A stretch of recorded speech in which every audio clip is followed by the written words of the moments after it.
The second test was no less terrifying. Deep in the forest, as night began to fall, the group stumbled upon a massive brown bear. Its eyes gleamed in the dim light, its growl rumbling like distant thunder. The villagers froze. Minnie Trump, however, did what he always did, he started talking. "Listen, bear," he said, wagging a tiny finger. "I know the best bears. Incredible bears. Nobody respects bears more than me. But you're just not that impressive, okay? You should go back where you came from." The bear didn't look impressed.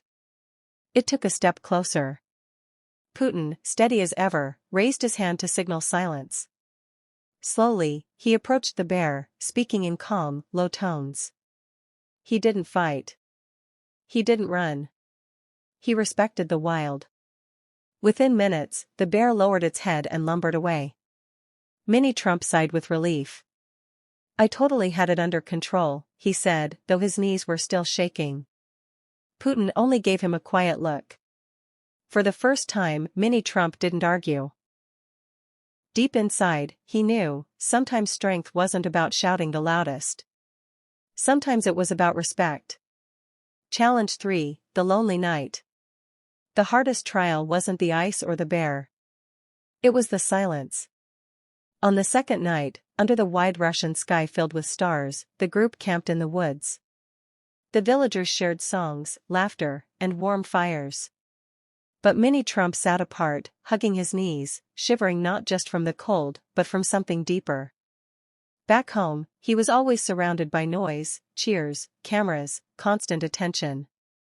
Here, the wilderness didn't care who he was. The trees stood tall, indifferent. The stars glittered without applause. For the first time, he felt small. Putin noticed. He sat beside him, handing over a piece of bread. "You think being strong is about being the loudest," Putin said softly.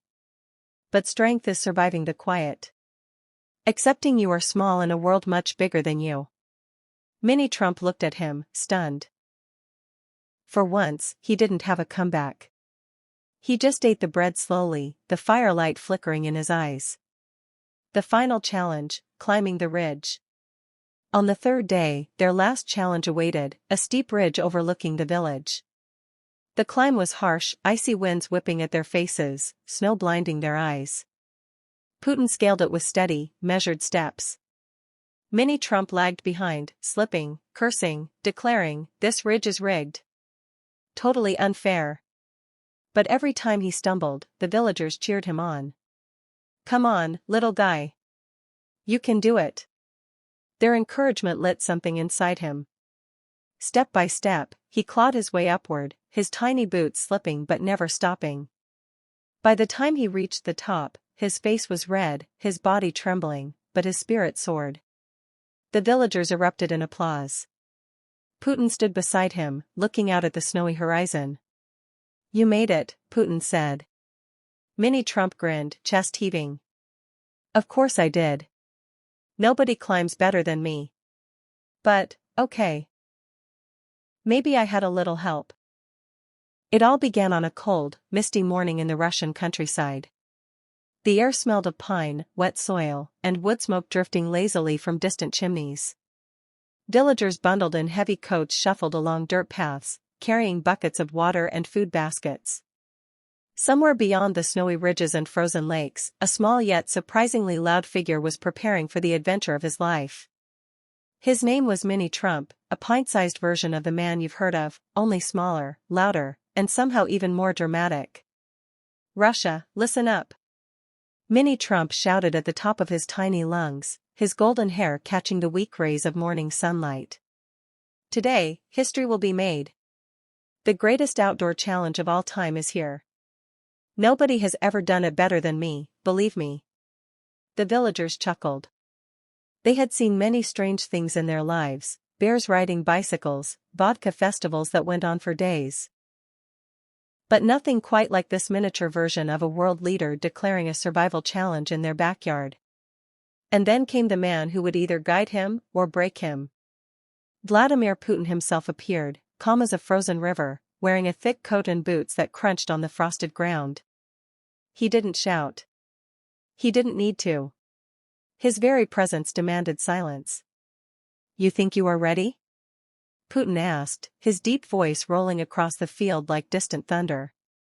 Mini Trump puffed up his chest. I was born ready. Nobody is tougher, nobody is smarter, and nobody is more outdoorsy than me. This is going to be huge, the best challenge ever. The villagers laughed again. But Putin didn't. He simply nodded and handed Mini Trump a heavy backpack. Then let us see, Putin said. 3 days. Russian wilderness. Survive, or surrender. And so, the Russian outdoor challenge began. Challenge 1, the frozen river crossing. The first obstacle came swiftly. A wide river, partially frozen, stretched before them. The ice was thin in places, the water rushing dark and deadly beneath. Putin, calm as ever, stepped onto the ice and moved gracefully across, testing each step with his staff. Mini Trump, however, was another story. Piece of cake, he said, stomping onto the ice with confidence. A loud crack echoed. He froze, literally and figuratively. The ice beneath him trembled. Don't move too fast, Putin warned. But Mini Trump was never one to listen. He dashed forward, arms flailing, declaring, nobody crosses ice better than me. The villagers gasped. The ice shattered. With a squeal, Mini Trump plunged waist-deep into the freezing river. For a moment, panic flashed in his eyes. He thrashed, shivering, his little voice trembling. Putin reached out with his staff, steady as stone. Take my hand, he said simply. Mini Trump grabbed it, coughing, teeth chattering. When he finally reached solid ground, he sat shivering, his pride colder than his body. But in that moment, something shifted. The villagers, who had laughed before, now CLA.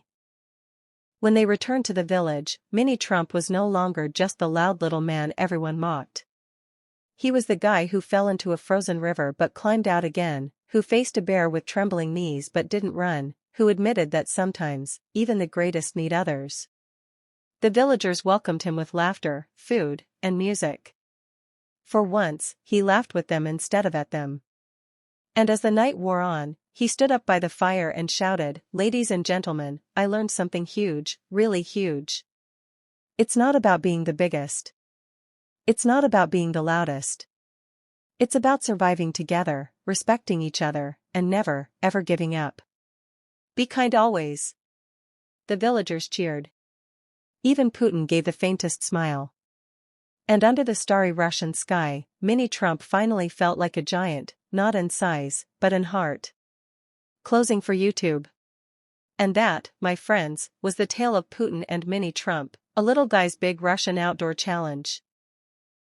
If you enjoyed this funny but emotional story, drop your thoughts in the comments. What would you do if faced with a bear or a frozen river? Bear face snowflake.